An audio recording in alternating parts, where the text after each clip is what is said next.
Hello बच्चों, कैसे हैं आप सब। आई होप आप लोग बहुत अच्छे होंगे। आज के छोटे से वीडियो में हम देखेंगे इवोल्यूशन के बारे में। इवोल्यूशन क्या होता है, क्यों होता है और किसके साथ होता है।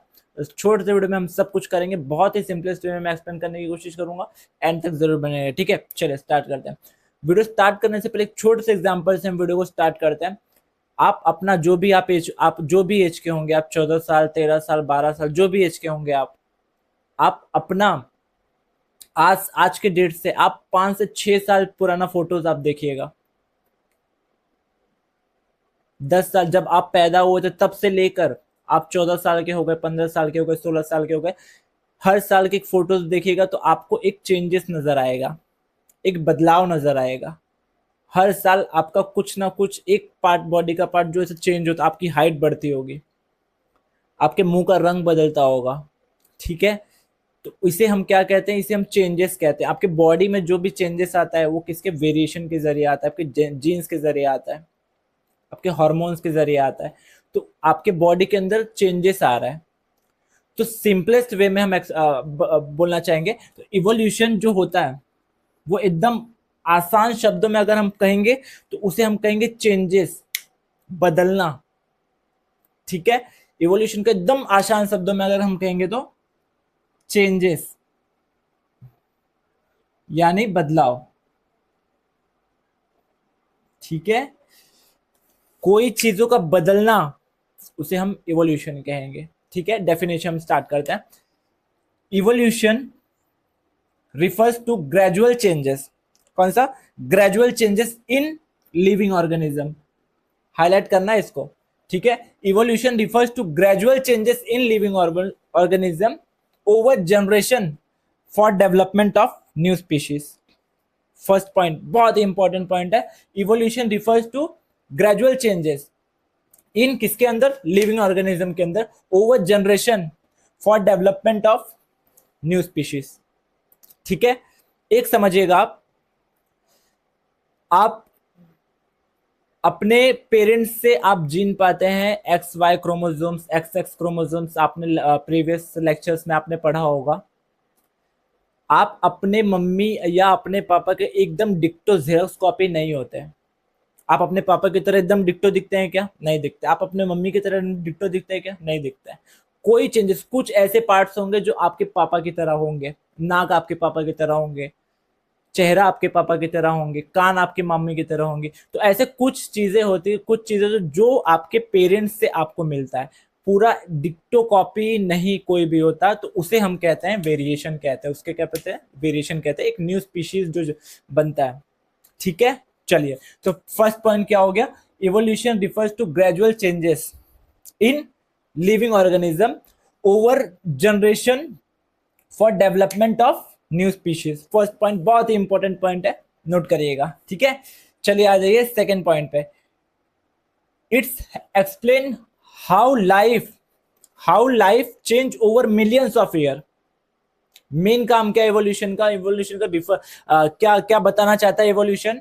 कि लाइफ कैसे बदली बहुत पहले, मिलियंस ऑफ ईयर पहले कैसे होता था और अब कैसा है, ठीक है। पहले कैसा होता था, अब कैसा है। एक एक एग्जांपल लीजिएगा। आपके जो दादा परदादा होंगे ना, किस किस वेशभूषा में रहते थे और आप किस किस आउटफिट में रह रहे हो।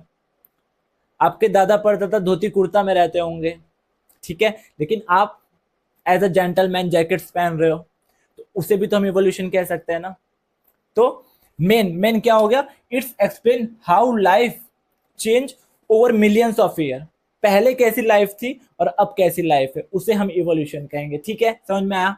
चलिए, over 3.5 billion year ago life had no existent on earth. मतलब 3.5 बिलियन ईयर अगो पहले अर्थ पर लोग एग्जिस्ट नहीं करते थे, लोग नहीं रहा करते थे, लेकिन अब रह रहे हैं।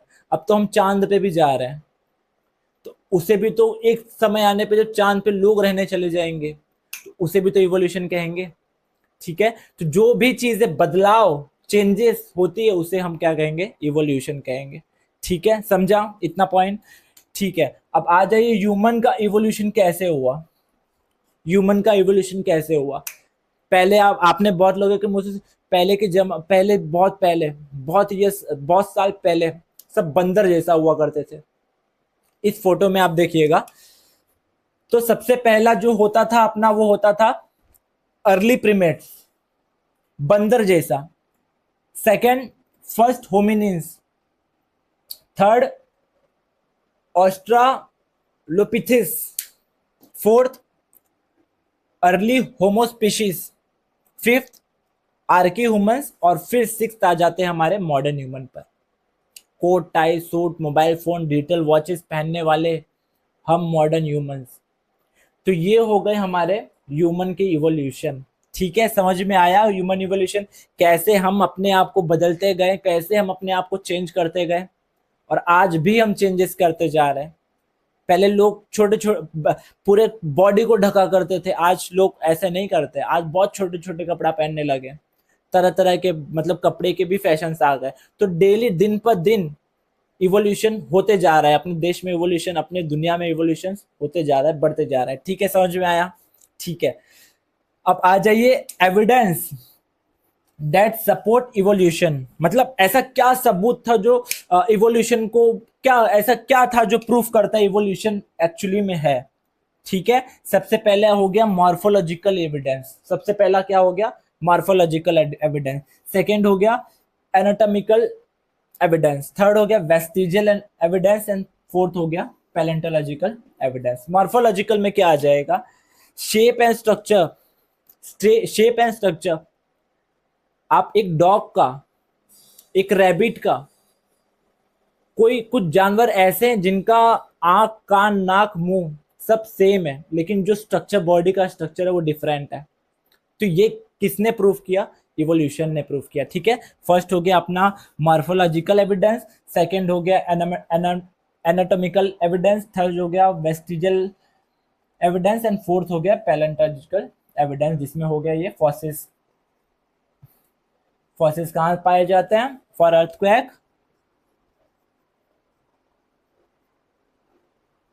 ठीक है, फ्लड्स, ये सब जब आते हैं तो ये सब आना भी अच्छा होता है क्योंकि हमें कुछ खोज करने मिल जाता है। ठीक है, समझ में आया? ये चार एविडेंस जो है इवोल्यूशन को सपोर्ट करता है। फर्स्ट कौन सा हो गया? मॉर्फोलॉजिकल, सेकंड हो गया एनाटॉमिकल, थर्ड हो गया वेस्टिजियल, फोर्थ हो गया पैलेंटोलॉजिकल। आई होप आपको समझ में आ रहा है। ठीक है, अब ये सबको फाइंड आउट करने का काम, इसके ऊपर रिसर्च करने का काम कौन किया? हमारे डार्विन्स भाई ने। ठीक है, डार्विन्स। तो Darwin theory of natural selection क्या कहता है? Darwin theory of natural selection क्या कहता है? वो कहता है कि how species evolve due to variation in traits.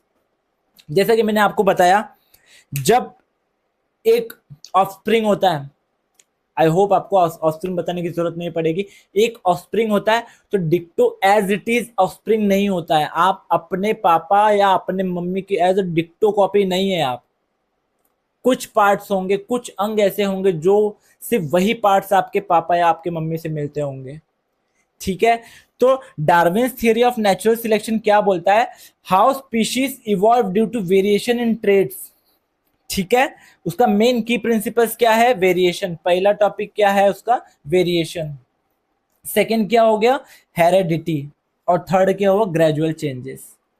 ठीक है, तो वेरिएशन मतलब क्या हो गया? वेरिएशन मतलब आप अपने मम्मी या अपने पापा के एज इट इज डिक्टो कॉपी नहीं होंगे, कुछ चेंजेस आएंगे, कुछ चीजें आप अपने मम्मी से लेंगे, कुछ चीजें आप अपने पापा से लेंगे।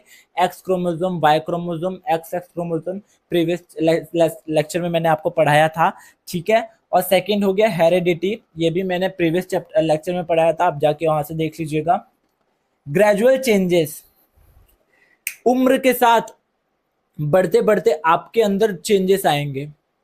ठीक है, आप आज 10 साल के हो तो मे बी आप शायद थोड़े पतले रह जाओगे, थोड़े काले रह जाओगे, थोड़े गोरे रह जाओगे। जैसे उम्र आपकी बढ़ेगी, आपकी बॉडी से शेप बढ़ेगी, बॉडी साइज बढ़ेगी, आपके बोलने का तरीका बढ़ेगा, सब कुछ चेंज होगा।